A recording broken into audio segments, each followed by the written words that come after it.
Hi all, I'm Libby, proud captain of Millwall Lionesses. Thank you to our Millwall fan show from the No One Likes Us Talking team for sponsoring me this year. Make sure you give them a listen like I do. Or even better, why not sponsor a Lioness while you're at it like they do? Thank you always for your continued support. This podcast is a proud member of the Fan Hub 100. Football without fans is nothing, so we've partnered with Fan Hub to put fans first. Search Fan Hub app to play your part in the journey. Hi, I'm Bethany Warren, and you are joining me to listen to the podcast of our Millwall fan show with the No One Likes Us Talking team, which is available every Friday at 8 p.m. It is the first Friday of COVID-19 in the third tier here in London. I'm your host, Johnny Burrow, and I have the No One Likes Us Talking team of Henry Morgan, Dave Hart and Ted Robinson with me. Not everybody likes them, but they don't care. Well, we often get told that it's a game of two halves. It was a week of two halves, really, for Millwall. You had a 3-0 loss at Middlesbrough on Saturday, and then, going some way to making it better, a 2-0 win at Bristol City on Tuesday. Lovely to see you all. Ted, we'll start with you. How's it been for you? Well, a typical Millwall week. The roller coaster up and down, and I mean, it was without a doubt the worst performance Millwall were put in for a long, long time against Middlesbrough. Probably the worst one, I'd say, under Gary Rowett's management. It just went from bad to worse from the start. It just really didn't. Well, the second half, I tell you, he changed the formation, and the second half we improved a bit, but the damage was already done, and it was just a poor performance. And that put a lot of pressure on him for Tuesday night with Bristol, because, you know, we was on a very slippery slope. Although we hadn't lost that many games, we hadn't won that many games neither, with the run of draws that we had. But the Bristol game become all important to me, and surprise, surprise, they go out and put a performance in that we know that they're capable of, and they looked a bit more like the Millwall team that we've been following for the last year. Bodvarsson has to have a mention up front, because he's took a lot of stick off of Millwall fans lately, but he put in a pretty immense performance the other night, our fault, because the defending started from the front with him and Bradshaw pressurising the back four with a high press that they put in there. And we just began to look like the Millwall that I've seen under Rowett. And hopefully that will inspire us to go on to more performances like that. But that's the life of a Millwall fan. Down there 1 minute, up the next. We was getting relegated after Middlesbrough. Now we're going to get into the playoffs. And, fingers crossed. Fingers crossed, exactly. If we get more performances like that, you'd have thought more results like that will follow as well. Henry, what have you made of it all? The thing that always worries me with Millwall is our home form. I think away games, we're always good for like a snatch and grab somewhere at some stage. But if we can turn our home form around, then I think, we got a very, very good shot, as Ted was saying, of actually potentially threatening the playoffs. I think we've won 4 games now away from home. I think we've only won 1 at home, I'm right in saying, against Luton. And we've got to change that against Forest.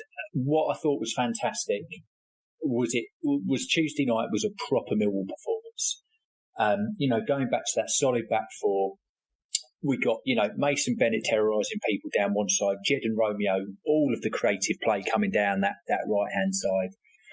Bradshaw running, himself into the ground, and like quite rightly, John Daly Bodvarsson just doing everything that he can with some amazing touches as well. I'd like to say, I think he killed the ball dead from a goal kick at one stage in that second half.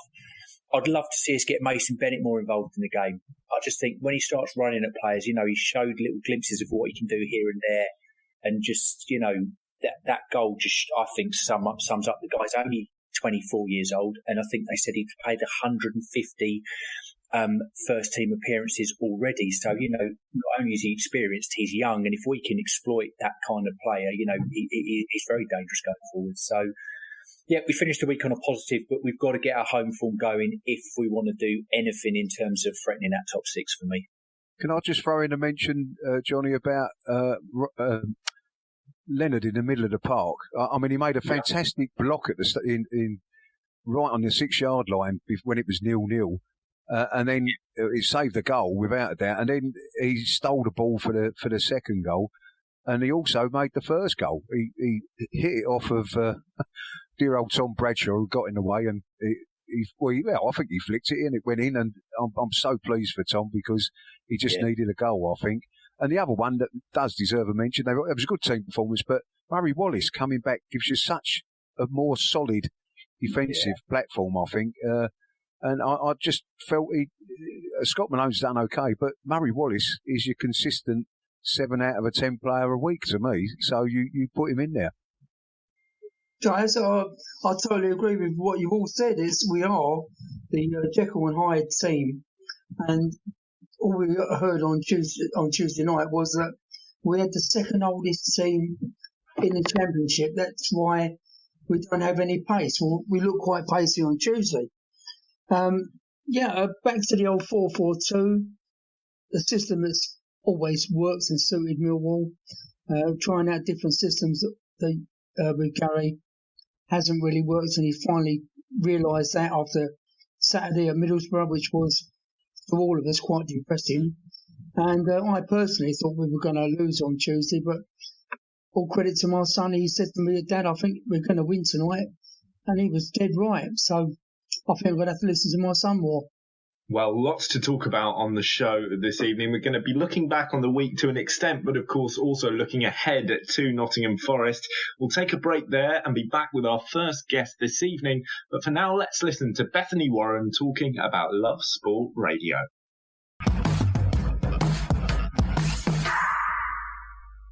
Bethany Warren here again. Thanks for listening to our show. Don't forget, Love Sport Radio is now mothballed pending change in current conditions. You can still listen, though, to music both online and on DAB. Podcasts are available on demand. Hopefully, we'll be back on the air with them when normality returns to the marketplace.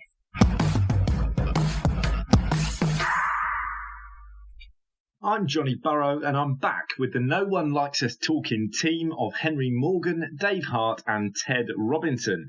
Don't forget, you won't find any of our current shows at Love Sport Radio. In fact, only pre-pandemic recordings.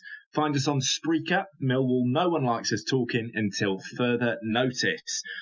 Our first guest had a rugby league father and grandfather who both played for Featherstone Rovers.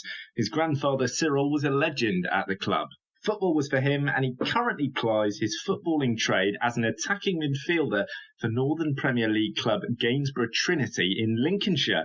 He started his career as a non-league player in the Northern Counties East Football League Premier Division with Glasshoughton Welfare after progressing through their youth system.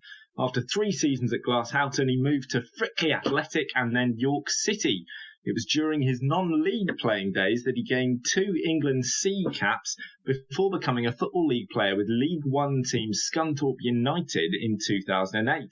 With them, he's famed for scoring the winning goal in the 2009 League One playoff final against Millwall, which was well remembered by some Lions fans upon his arrival at the Den in 2013 via Bristol City. Kenny Jackett brought him to Millwall, where he became a firm fans' favourite, starting 81 games with a further 17 from the bench and scoring 13 goals. In May 2015, he departed for Sheffield United, where he spent 1 season. He tried to get back to us, but he headed to Fleetwood Town instead, then Grimsby, before playing with a number of non-league clubs and eventually joining his current side, Gainsborough Trinity, this year. Once again, it is Martin Woodford that joins us in our virtual studio. Welcome, Martin. Hello, Martin. Before I let you off to the panel, I was reading about your grandfather, Cyril, who, of course, a legend at Featherstone Rovers, who you understandably bear quite some similarity to, and, of course, your dad played for Featherstone as well. You told us in the past that your father was kind of the one to guide you into football, but with that heritage, was watching and following rugby league something you did when you were growing up, or was it just football all the way? It was always just football all the way for me. I played rugby at school level and things like that, but as I say, I was getting pretty much pushed into football anyway by my dad, and as I say, I love the game anyway, so there weren't really much of a choice for me. It were always going to be football, I think, regardless. So It's nice to hear the things being mentioned about my granddad and my dad as well. So yeah, thank you for that. I'm Henry here. Lovely to speak to you. A busy period coming up over Christmas when the New Year fixtures. What's life like for a footballer and his family over the festive period? It's much different to kind of how everybody else is kind of getting excited for kind of Christmas and time with the family, and I know my friends, they like to go out over Christmas, have a drink and stuff like that. It's kind of it's not like that at all for a footballer. You're just totally focused on the games that's coming, because it's like you say, it is a hectic time. It's one after the other, and you just have to be making sure that you're looking after yourself the best you can, and that sort of takes priority. It's never been a thing that bothered me, but the families just kind of I can imagine the wives and girlfriends, they just have to adapt, and they just have to understand the situation, because it is kind of football first. Hi Martin, it's Ted here. Hi Ted. All right, mate. I'll tell you what, proper northern sides you played for there, wasn't it? Glasshouse, Welfare, and I mean, my word, proper names there, Gainsborough, Trinity. And but listen, mate, I'm sorry, I haven't managed to get your jellied eels up to you yet, because unfortunately with COVID and that, we ain't been able to get in there and get them. But don't worry, you will get jellied eels at some point. And, I've been keeping my eye out every time the postman's knocked on the door. I've been hoping that's what they were as well. No, don't worry, you'll smell them coming from about the Midlands area. But well, talking about the festive period, I know this for a fact, Martin. You must have had a few celebrations with teams that you played for, like the Christmas party leading up to it. So how did them sort of things go? Oh, they were always chaos, yeah. But you'd always get them out of the way, like kind of. I've done them as early as kind of end of November, or it'd be like the very start of December, just so you sort of get that out of the way. You have the celebration with the lads, you get your chance to let your hair down, and then it's back into the football. But yeah, I've been involved in some very good Christmas parties. It's usually a kind of couple of day thing where you'll go away somewhere after a Saturday game, and then it's usually an all day Sunday sesh. I should imagine a bit of fancy dress was involved. I mean, Scott Malone always turns up in fancy dress anyway, but I mean, I'm sure there was one of them sort of things going on one night. Yeah, there's always a fancy dress involved. It's sometimes it's just been sort of a standard kind of Christmas jumper thing, but a lot of the times, a lot of the clubs they've always done fancy dress. They're the best ones for me. You can get hidden away under a mask then, and no one knows who you are. You can do what you want. Is an oath taken where you don't tell the managers anything that you get up to? I don't think they ask. I don't think they want to know. But yeah.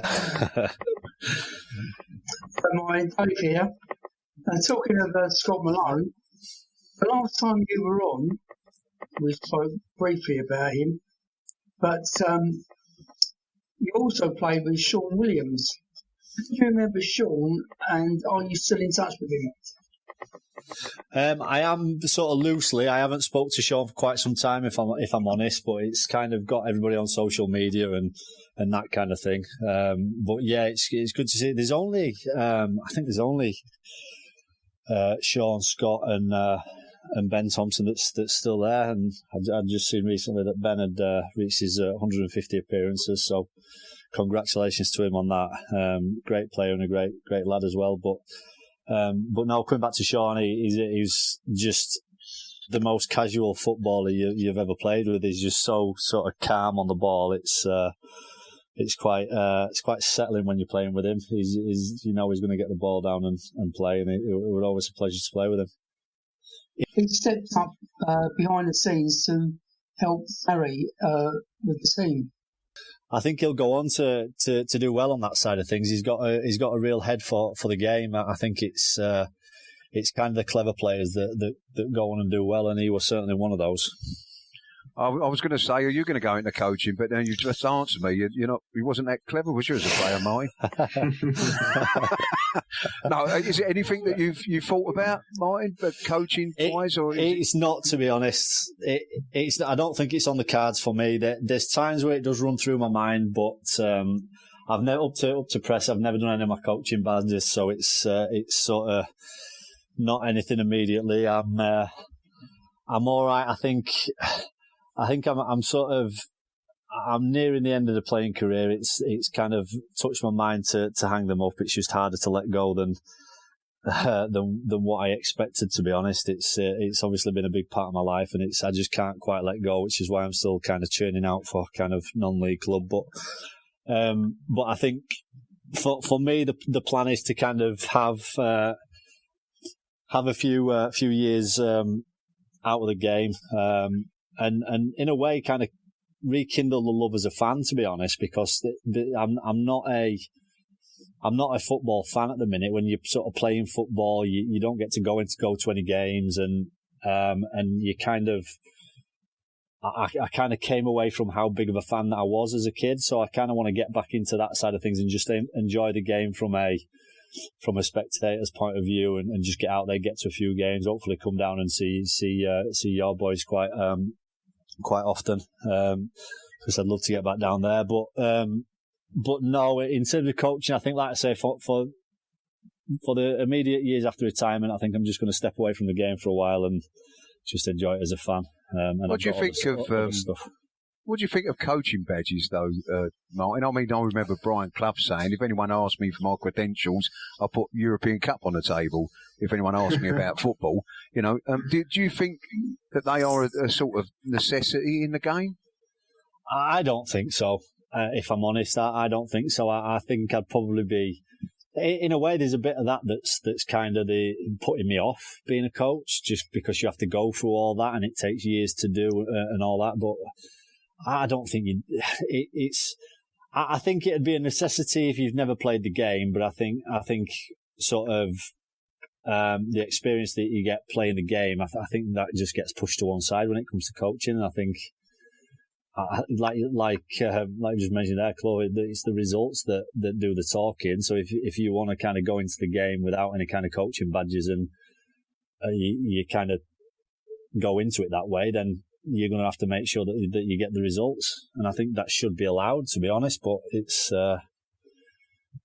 So it's one of those things. I don't think so. I think there's a lot that I've kind of picked up from working under good managers and kind of managers where I've sort of thought, oh, well, maybe that's not, because I do like to think about the game, despite you just slagging my brains off there. But so you think a few more jelly deals, they're good for the brain, evidently, I've been told. Well, I don't know who told me that. I think it was someone who was selling me jelly deals. But talking of managers, who was your favourite manager to play under, should we say? This is going to be an unpopular opinion for the Millwall fans, actually, because I think he left on bad terms. But I really enjoyed playing under Ian Holloway. He was a character around the place, and despite kind of the opinion that he's going to sort of have from the Millwall fans, seeing him day in, day out, he put a lot of time and effort into working with us and educating us and introduced us to a lot of different stuff. Some of the stuff kind of thinking outside the box. Martin, why do you think it didn't really work with Millwall? I think if you look back to that season, the season when he came in, he kind of turned it around pretty quickly, because we were kind of dead and buried at the point that he took over, and got us playing some good football. And then the second year, then I think we started the season really, really well. We got off to a really good start, and then the style of football that he got us playing, it was kind of important that everybody in every position was sort of knew what they were doing, and a big part of that system that we played was the fullbacks. I had like Scott Malone on my side, and we had Carlos Edwards on the other side, and Carlos Edwards got injured, and I think that was a turning point for the season. I really do, and I think we just got unlucky in that sense, because he was a really big player for us at that time. And then we were kind of forced to kind of change shape, and the wheels came off a little bit. But as I say, I know saying that it's not going to be a popular opinion, but what he kind of, his enthusiasm for the game on one side made it a sort of a pleasure to be on the training ground, and then second of all, kind of the detail that he did go into was stuff. I think for me, the way that I kind of answer that question in my head is is who's the manager that I learnt the most off, that if I did go into management, that I would utilise some of the stuff that he taught, and the sort of some of the tactics and the way that a lot of the sessions that he put on, and he would be one of the managers that I would take a lot out of. It wouldn't obviously be this stuff for every manager that I wouldn't necessarily do it the same, but there would be a lot from him that I would utilise. That's interesting, that mine. Who was your roommate when we went to away games, and what was it like sharing? I switched about actually when I was down at Millwall. I shared with Scotty for a while, but he were in there with Beeves a lot. I was kind of the one that just was with whoever left. I don't think I had a set roommate down there, to be honest. I was just happy to share with anyone. I was going to say, sharing with Scott, you had to wear sunglasses. Yeah, yeah. If you were sharing with various different members of the squad, who was the best and why, and who was the worst and why? That's a really tough question. You've put me right on the spot there. Remember, they're all listening to this, Martin. Yeah, yeah. Oh, I'm not worried about that. I'm happy to throw them under the bus if I think. That's a really challenging question, actually. I mean, I shared with Chaplow quite a bit, and Chappie's kind of really nice guy. Got along with him really well. We kind of have a lot in common. He likes to read and things like that, which is similar to us, but and both kind of keep ourselves to ourselves. So it were a relatively quiet room, if I'm honest. But that's kind of how we both liked it. A good player, Martin. Yeah, very good. Yeah, I thought he was a bit underrated with us. Yeah, he never quite sort of got to the heights that I know that he was capable of, I think. I'd agree there. If he's kind of if he's not rated by the Millwall fans as he should be, because I agree with you there. He's a very good player in training and in the games that I played with him. It was again a pleasure to be on the same pitch. It was totally agree with you there. Sorry, if I ever roomed with Scott Malone or anybody like that, he'd always be getting you into trouble at something or another. He'd be up to some kind of mischief along the way. So yeah, I don't know if that answers the question as you like, but yeah. Yeah, Martin, Henry here again. We've had a challenging season so far with injuries. We've had more than enough draws. Welcome win at one of your former clubs, Bristol, on Tuesday. What's your take on the season so far? Yeah, I mean, it was a great win. It was good to see that one as well. Because, like you say, it's hard to kind of have a take because you're just seeing the results coming every week, and it's just kind of like you say, a lot of draws. So when it's like that, it always feels like it's sort of it's on a knife edge, and you're just waiting for that one win, and it can take it rolling into then like kind of back to back, and then you go on a little bit of a roll. But having said that, you can go the other way, and if the draws start to kind of turn into losses and that, and then that's when it's kind of sometimes hard to switch the momentum. So it was really pleasing to see the win on Tuesday night. Like I say, I don't know. You guys will be able to tell me better of how the performance was, but it seemed to be a comfortable win, and hopefully they'll get the confidence from that and take that into the coming games now. I think it's a proper Millwall backs to the wall. We've got to go out and put a real shift in here. Try and unsettle Bristol like high press. It was very encouraging actually. Good. That's good to hear, because like I say, it can tip the season both ways when it is like that. And it, like you say, it was, looking at the fixtures, it was just draw. and you're just thinking this could go one way or the other here, and you're just hoping that it does go the way of the win. And hopefully now, like I said, the lads will take a lot of confidence from that, particularly if you're telling me that the performance were there as well. Well, as you say... Oh, sorry. No, jump in, Ted. I was just going to say that. What's your take, Martin, on playing the football in empty stadiums the way they are. Because, I mean, I think what it's shown me watching the games, that the importance of fans is perhaps we've just taken it for granted. Let's say that for so many years. Because there's been Millwall performances that I think to myself, do you know what? If we was there, we'd be lifting them now. We'd be picking them up. And I don't think it's no surprise that a lot of the home games for teams, they're not as strong at home as they would be with their fans there. Do you think that's a fair reflection on it? Yeah, absolutely. We touched on this a little bit last time, and I think you're right. I mean, you look at kind of some of the games like at the top level at the minute, and it just doesn't seem to be quite at the same tempo. And I think I said this last time, but I've played in reserve games where it's empty stadiums, and you're not going out there to kind of thinking, oh, I'm just going to toss this off because it's a reserve game. You're going out there to play a game of football, and every game of football you're playing, you want to win. But there were always that kind of, you'd always get thrown back at you as if, oh yeah, it's a reserve game, you don't care as much. But that was never the case, or it certainly weren't for me. But it's just when you're playing in front of nobody, if you're playing in an empty stadium, and you've just not got that kind of, like I said, the adrenaline you get when the Millwall fans are kind of screaming your name or whatever it is, it does give you that lift. And like you say there, the Millwall fans were always a huge positive to be playing in front of. It did give you that lift. And without it's just I not screamed your name twice, Martin. Once at the playoff final, but there was an F in front of it. And then when you scored against Leeds, you was my favourite player of all time. My dad liked that one as well. He got that the goal celebration for that one immediately on his phone case, so he could rub it into all his Leeds fan mates. Well, what about the banter between the two lots of fans? You know, now you can only have home fans for a match.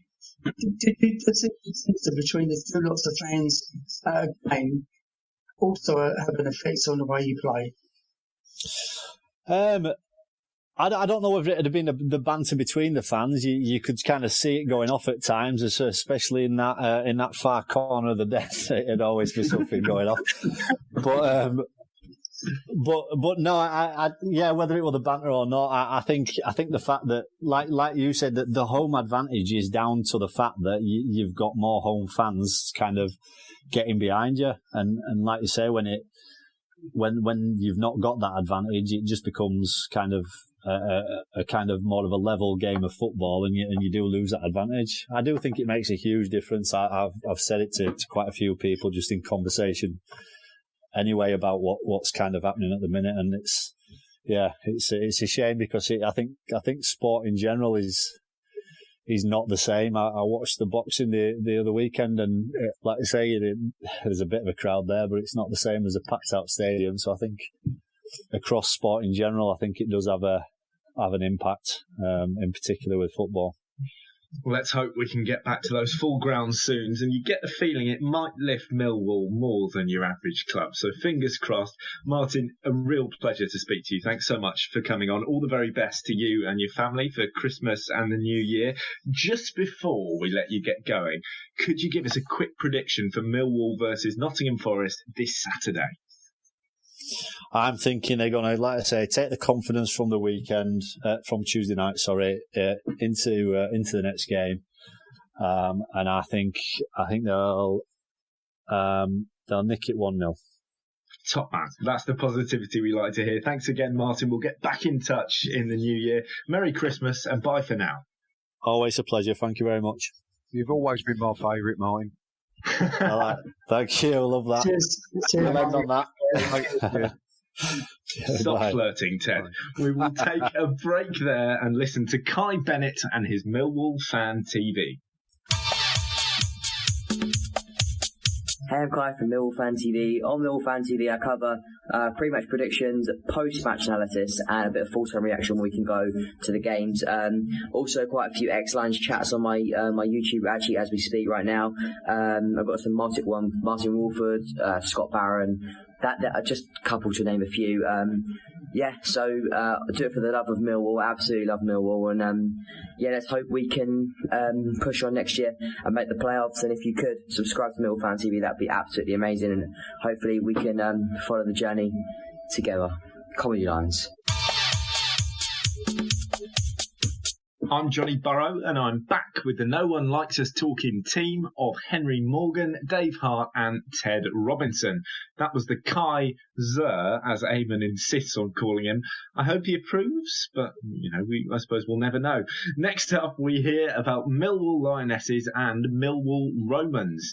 Millwall Romans had their first match in 6 weeks last Sunday. They faced Stonewall Unity away, playing at the London Marathon Community Track right next to the Olympic Stadium, where some other London team plays. Never heard of them. Let's hear how it went this time from Tom Baker talking with Rob Parr. So that was our first game for 6 weeks, and we won 3-2, and I'm with our central midfielder Rob Parr. After such a long break, how did you find it out there? For myself personally, it wasn't too bad as I played the day before. I think as a team, we was definitely rusty. Stonewall definitely came out the blocks a lot quicker than us. I don't know whether that was because of the break and the fact we may have underestimated them a little bit. Haven't played them first game of the season and won 4-0. But yeah. Yeah, that was the first time we found ourselves... I don't know if it was the first time we found ourselves behind, but it was certainly the first time this season we found ourselves 2-0 down. Did you have any moments in the game where you thought that we weren't going to get back into it, that the game was lost? Yeah, like you say, being 2-0 down after about 25 minutes was a very unfamiliar position for us.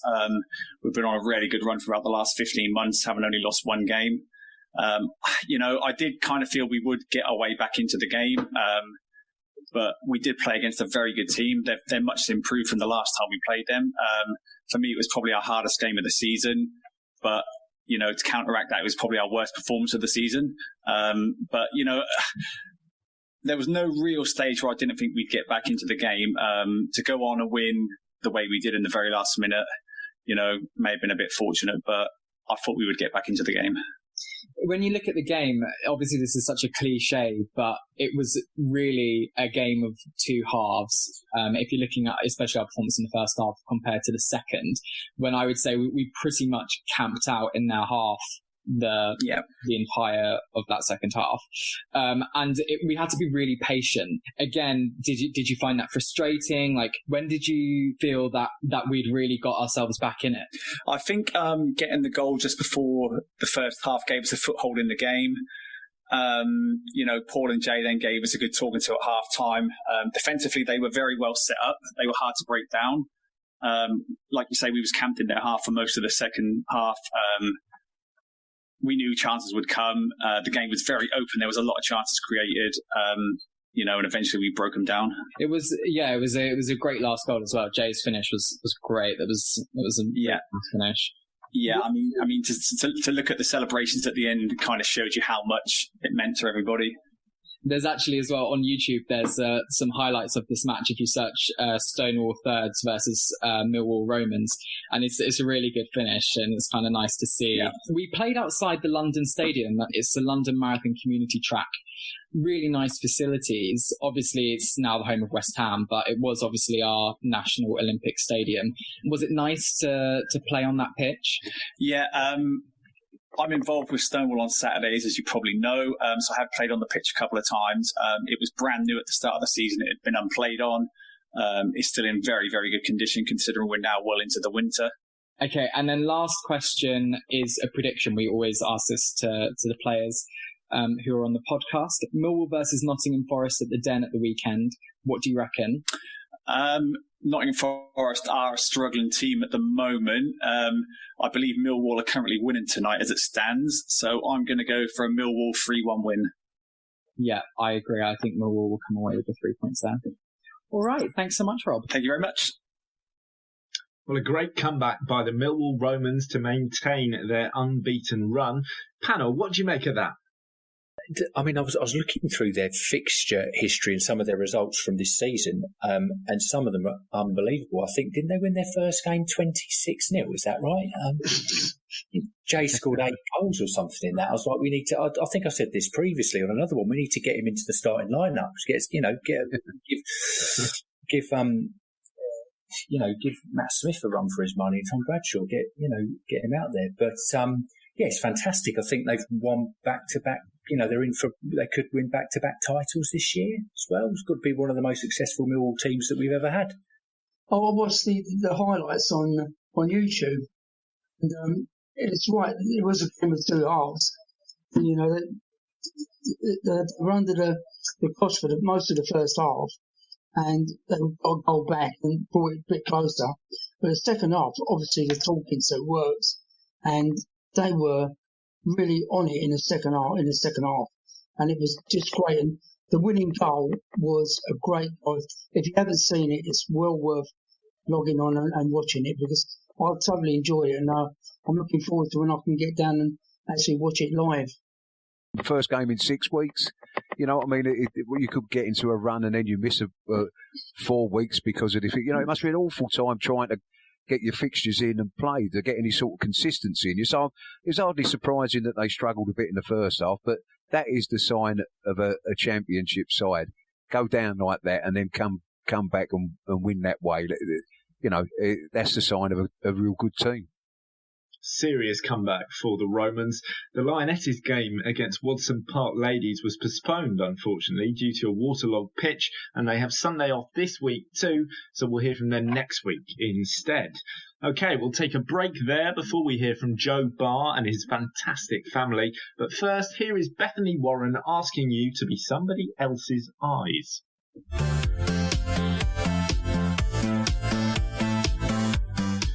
Hi, Bethany Warren here. Millwall Lionesses have partnered with international smartphone application Be My Eyes. Be My Eyes is an application that truly benefits the poor of sight and the blind, but is supported by those of us that can see. You might wonder how blind people deal with everyday challenges. Well, normally the answer is simple. We're not that different from you. We play music. We go to school. We go to work. You get the picture. But sometimes the simplest things can be difficult, and we need a pair of eyes. Connect to first available number. That's where you come in.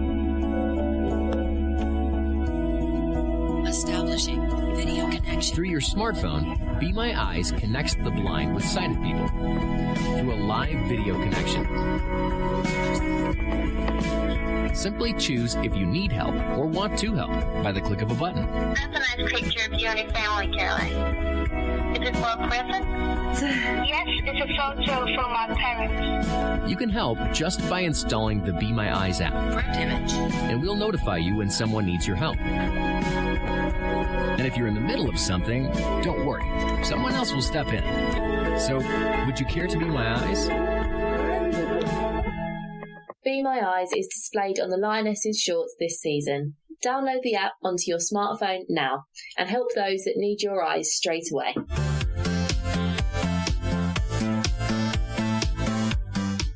I'm Johnny Burrow, and I'm back with the No One Likes Us Talking team of Henry Morgan, Dave Hart and Ted Robinson. What a wonderful innovation that app Be My Eyes is.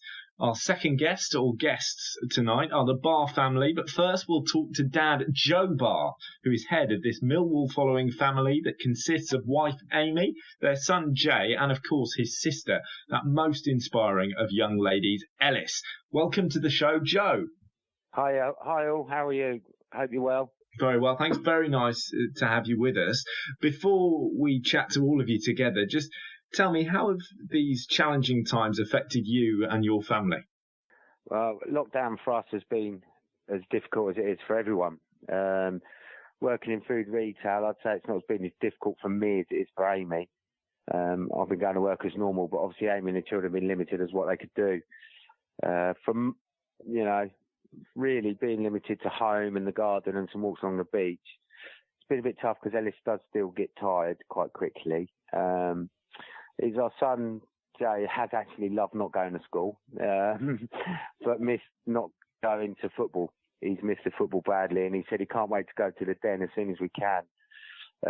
This year was actually going to be the first year that he got his season ticket, and that was a real shame for him. Bless him.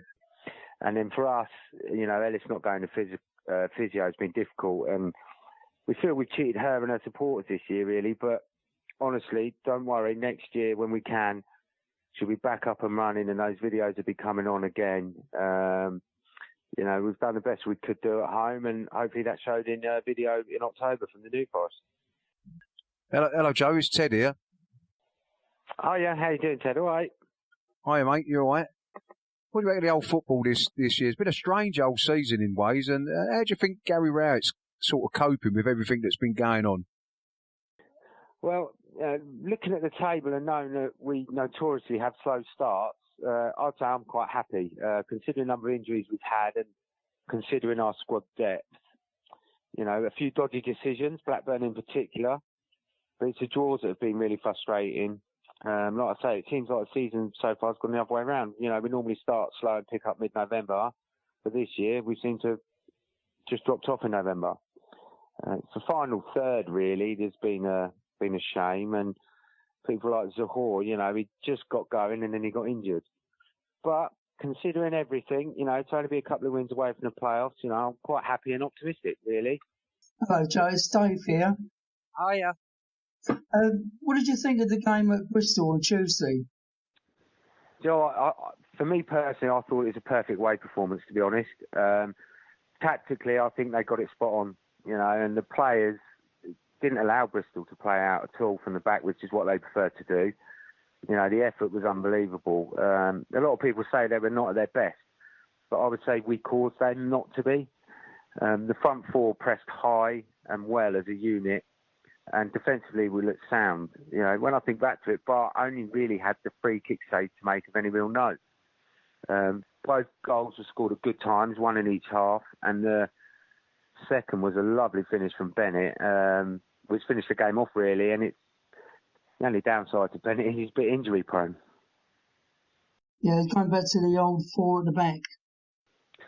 Yeah, certainly. I think we looked much better with that. With the two holding midfielders as well, it just gave us a better balance, I think. And I think Romeo then feels more comfortable there, and Murray was Murray Wallace, you know, pretty much Mr. Consistent for me.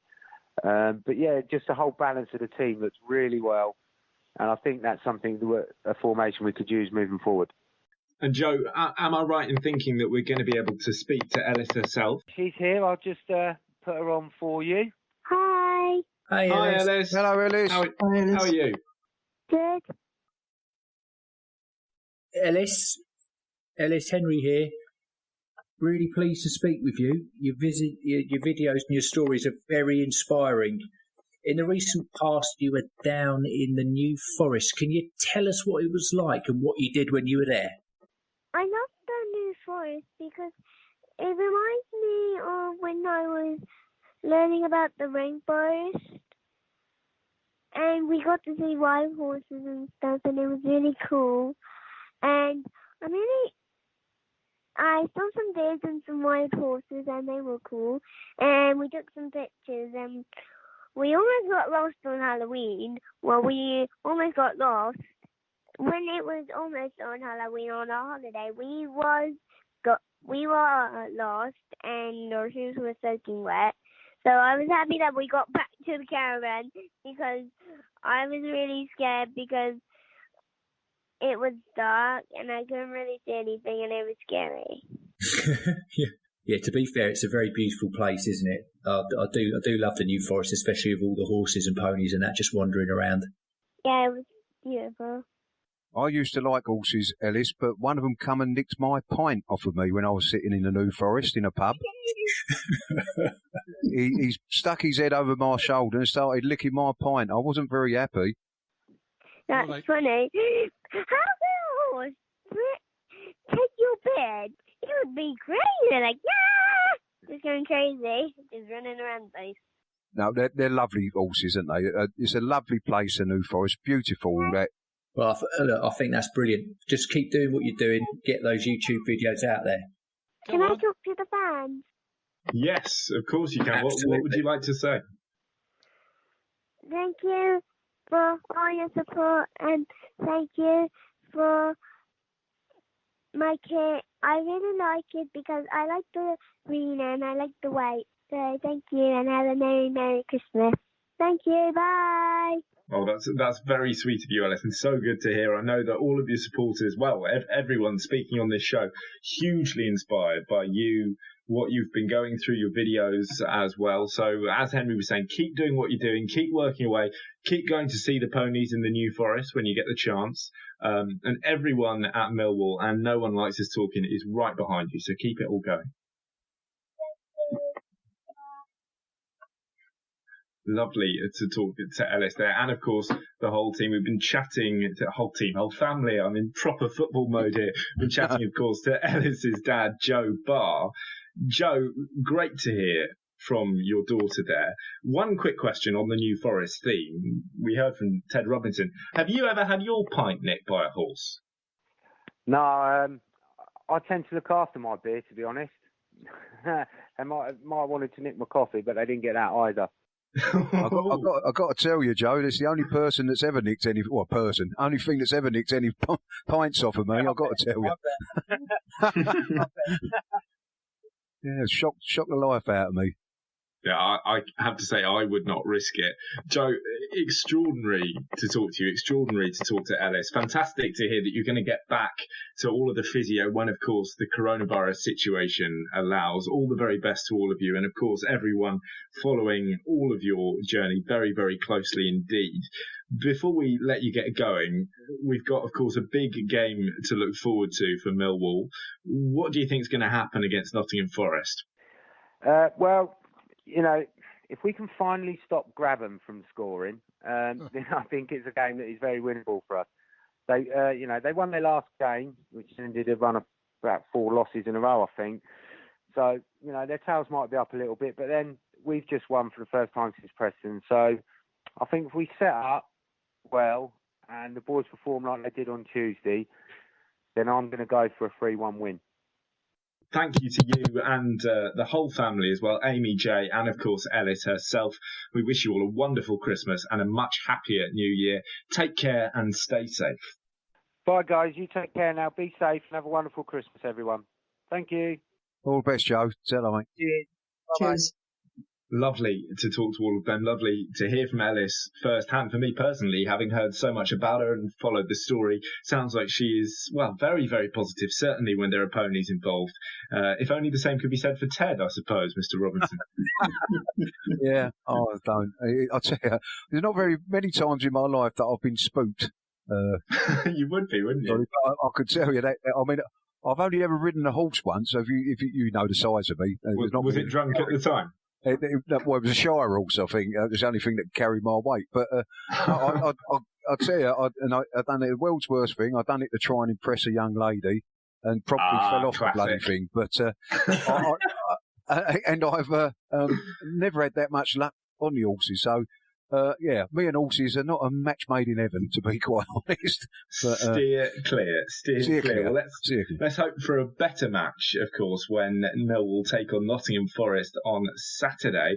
But before we preview that, former Lions keeper and, of course, legend Brian King has a message and a question for you all. Hi, Brian King here, wishing you and yours a happy Christmas and all the best for 2021 in these challenging times. I was Millwall goalkeeper in the 60s and 70s and hold the record number of appearances for that position, and it's quite a lot. I'm sure you heard me recently on our Millwall fan show. If you missed it, you can find it through a link on the website, noonelikesUsTalking.com. And No One Likes Us Talking is all one word, and talking is without a G. That is noonelikesUsTalking.com. Go to our Millwall fan show and you will find me on the list. More importantly, the guys have a copy of my autobiography to give the lucky winner of the following question. What was the name of the team I played for before joining Millwall? Good luck with that, and as we said earlier, have a lovely Christmas and a happy New Year. An autobiography as well that he's just brought out. That it's got some great stories. It includes many iconic players from the 60s and 70s. I mean, the names in there incredible. Gordon Banks, Lev Yashin, Bobby Moore, and of course, all the great Millwall players of that era. So if you want a chance to win that autobiography, you can send your answer to studio@noonelikesUsTalking.com. No One Likes Us Talking is, of course, all one word, and talking is without a G, which is how I spell it anyway, to be honest. Get your answers in before New Year's Day, and the winner will be announced on the first show of New Year, that is January the 8th. Now, in advance of discussing the upcoming Forest game, let's hear what our Henry Stato Morgan, who is of course with us in the studio, and Stephen of the podcast Football Ramble, as the fan of the opposition, have to say. Good evening. Welcome to View with the Opposition. This evening we're speaking to Nottingham Forest fan Stephen. Stephen, what's your surname? Topless, Stephen Topless, from the Nottingham Forest podcast, which is called the 1865 Forest Ramble. 1865 Forest Ramble, fantastic. Coming into the game, Nottingham Forest this season 1-4, lost 11, drawn 4. Sitting 21st in the table, Stephen. Is that a fair representation of your season so far? It's fair in that we just haven't been good enough so far. Got off to a bad start under Sabri Limouchi, and I think there was a bit of a hangover from last season coming into this, and then we brought Chris Hughton in, which on paper is obviously a brilliant appointment in this division. Very good, very good. Yeah, got off to a good start, won away at Blackburn in his first game, and then just went on a run of no wins in 8 and a couple of defeats in there on the bounce, and it was suddenly that bright start turned into kind of the same old story for us. So I'm hopeful now the win against Sheffield Wednesday the other night is going to just give us a bit of a boost again, and we start to pick up some form and pull away from the bottom 3. I think on paper the team is certainly not performing to the standards it should be. I'm not saying it should be top 6 or anything like that, but certainly shouldn't be in the bottom 4. And on that vein, who do we need to look out for this Saturday from Forest's team? It was 1 or 2 players who you'll know. Lewis Grabban being one. Obviously, he came back from injury. Yep, we know. Yeah, he came back from injury the other night, came off the bench, and within a couple of minutes had scored. And we all know what he can do in this division. So he's the obvious one to look out for. And I expect he's going to, if he doesn't start, he'll certainly come off the bench at some point. And also Cafu in the midfield, who came in from Olympiacos in the summer. We didn't really know a great deal about him, but we thought he was a sort of defensive sitting player, but he's actually turned into a bit of a number 10 as well. He's up and down the midfield, and he's got a decent pass on him as well. He set up the first goal for us on Tuesday night rather, with the ball across for Ribeiro. So he's going to be one to watch in the midfield, and one I think that you'll be looking to keep quiet. Olympiacos, is that linked with your chairman? Yeah, he's also the owner of Olympiacos. So we've had a few players move between the clubs already in the 3 years that he's been the owner of Forest, and Cafu is one of the latest ones. It's been hit and miss with these players, but okay. Cafu actually looks to be a decent signing. Yeah, well, okay, well, yeah, we had a couple of Russians back in the 90s, which we still talk about to this day. From Forest's perspective, are there any players that you are going to be particularly aware of in the Millwall team?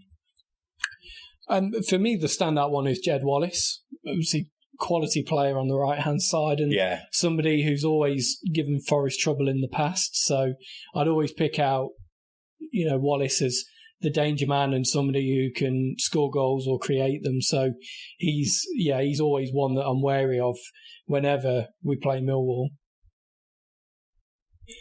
And finally, what is your score prediction for this weekend? I think it's going to be a draw.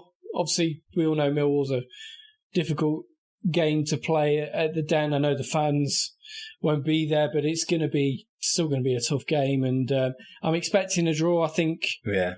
I think that would be a fair reflection. Obviously, you guys had a really, really good result at Bristol in midweek. So, you're coming into this off the back of a good win as well. So I think on balance, it's going to be some 1-1 draw. Yeah, I think a lot of people might be thinking something similar. I think we are the draw specialists of the Championship. Certainly the first sort of 5 or 6 of these I did ended up as a draw. Anyway, well, look, good luck for the rest of the season after Saturday, but in the nicest possible way. On Saturday, I hope you lose 6-0. Wouldn't put it past us. Wonderful. But listen, Stephen, it's been fantastic to have you on. I look forward to reviewing the game with you possibly on Sunday. Yeah, look forward to it. Thank you. Take care till then. Bye-bye. Cheers. Bye. Well, fantastic to hear from Henry Morgan, of course, our resident Stato, and Stephen of the podcast Football Ramble there. Henry, you are, of course, in our virtual studio with us today, as well as doing that interview. You're a man of all seasons. What was your biggest takeaway from what Stephen said to you? I think for me, it was that on paper, their team is better than their league position, which always is the same thing as what the Derby County fans said to me as well. And obviously they were bottom, when we played them. I know obviously there were other issues that day as well. But I think it's just one of those games where, he starts talking about players from Olympiacos and just these unknown. I mean, was it Cafu? I mean, when he said Cafu, I was like, obviously not the Cafu from days gone past. But I think, and also, I said this to him at the end, for me, Nottingham Forest are a big club. I don't care where they sit in the table. The pedigree there, 2 European Cups, FA Cup winners. It's whenever you go to the City Ground, it's steeped in history. And I know that doesn't really count for a lot, but just for me, I always feel like it's a big game. And if we can, if we can get a result, then I think that's fantastic. I actually think that maybe not having the fans there on Saturday might play in our favour a bit after the sort of hoo-ha we've had over the last 10 days or so, which I'd never really thought I'd hear myself say. But the win at Bristol, I'm quietly confident. I'm quietly confident that we could maybe win that 1 or 2-0. That's my gut feeling. But I am wary when someone comes on and says, yeah, if you look at our team, actually, on paper, they're probably a much higher calibre than their league position would suggest. Ted, what do you make of all that?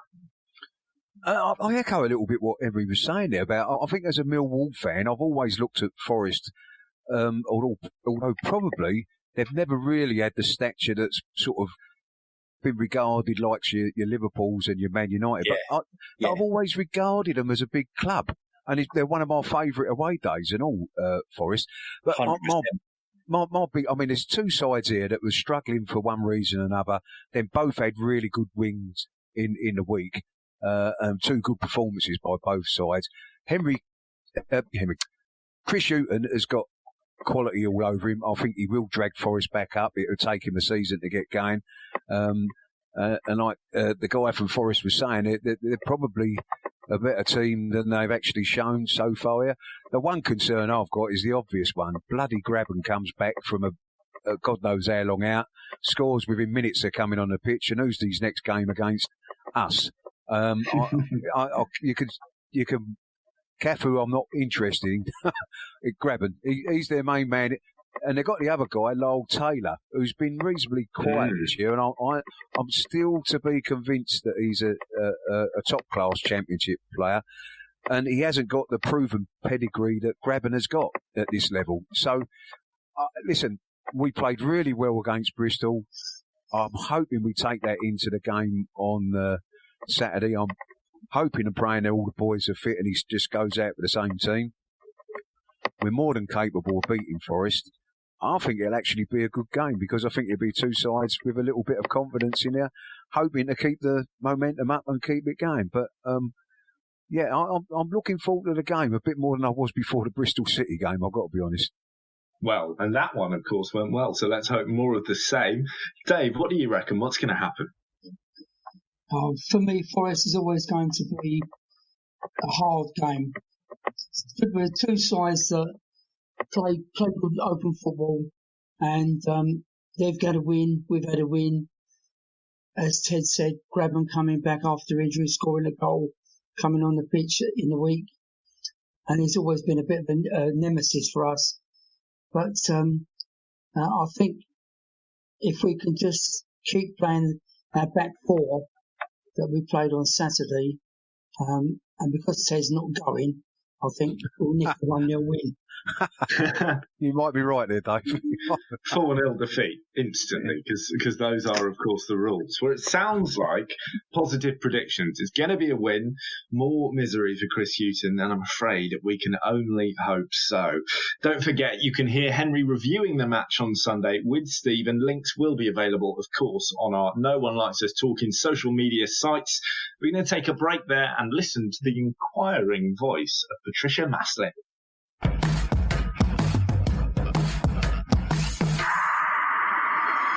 Hi, Patricia Maslin here. The Millwall Community Trust needs volunteer help.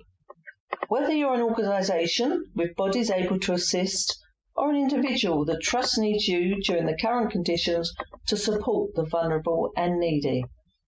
If you can help make a difference or need help, please contact Sean Daly, the Trust's Chief Executive Officer, by phone on 07958 027060. Once again, that's 07958 027060. Or contact by email sdaly, I'll spell that, SDALY, at millwallcommunity, all one word, .org.uk. I'll repeat that, sdaly, SDALY, at millwallcommunity, all one word, .org.uk. If you can, or you know someone or any organisation who might be able to help, please let the Community Trust know. Thank you.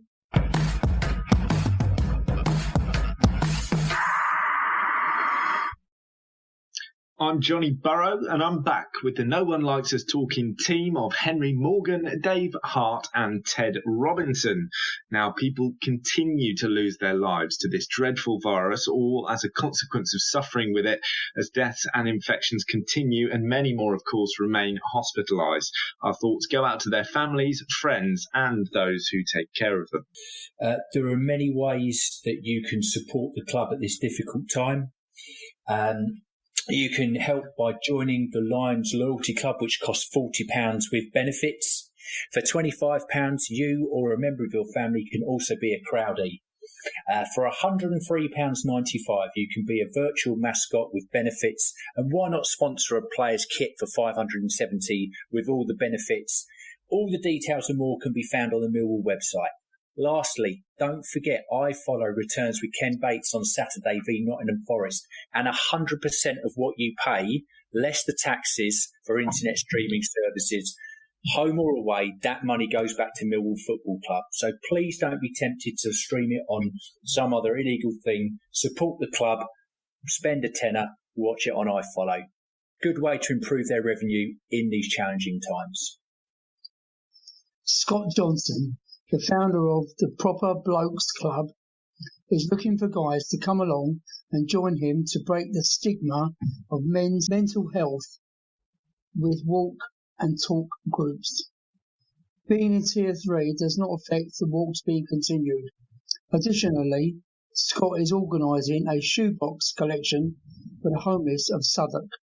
For further details of walking and talking and the Proper Blokes Club and his shoebox collection, check it out on Twitter and Facebook. It's good night from me. Just to say, Henry, I hope it's Carl Bates that's on iFollow and not Ken Bates. So that would be be horrific. It is, but, yeah. With his electric fence. yeah, sparking us all back into action, the man. Never mind. Next week, we welcome back, do we? George, Stan and Pat, who writes his rubbish, to be hosted by James Kelly for the last show of the year. Don't forget, player sponsorship for the Lionesses is available this season. Why not share the burden between a few of you or even a couple of companies? If you could give them some added support, you can find details on their website. Just put Millwall Lionesses into the browser and you'll find them easily enough. We have led the example and sponsored their captain, the wonderful Libby Stubbs. And it's a good night from me. Lastly, let's not forget to keep it safe on the streets out there, following the Tier 3 guidance if you're in London or another Tier 3 area, social distancing when outside, and of course using a face mask where necessary. That's it from me, Henry, Ted, Dave. A pleasure to be in all of your wonderful companies and to hear about all the many ways it's possible to lose a pint. I feel like my horizons have been massively broadened this evening. Until the next time, have a lovely Christmas and a fantastic New Year. Good night.